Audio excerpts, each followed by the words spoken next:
Welcome to the Learning Pines YouTube. We hope this video helps. You start by confirming prerequisites: WordPress updated, a block-capable theme, and a working backup. Next, install and activate the Theme Builder plugin, then verify licensing and enable developer options. This ensures full features. Once done, make a staging copy or enable maintenance mode so you can work safely. Now, open the builder and create a new global template. Name it clearly. This gets you into the correct editor and prevents editing the live site directly, which is how you avoid immediate mistakes. You now assemble core templates: header, footer, single post, and archive.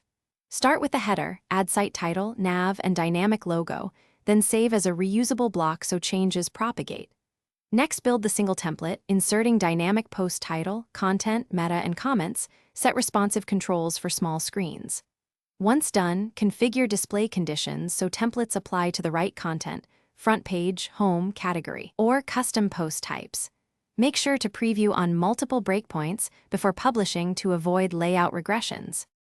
You finish by publishing templates and then clearing all caches, browser, plugin, and CDN, so styles and scripts update. Next, test interactive elements: forms, menus, search, and pagination. Check dynamic content and query outputs. If something breaks, use the staging backup to revert quickly, then enable WP debug to capture errors. Disable recently added plugins one at a time to isolate conflicts. Finally, iterate updates on the staging site and only push to production when every template and interaction behaves as expected.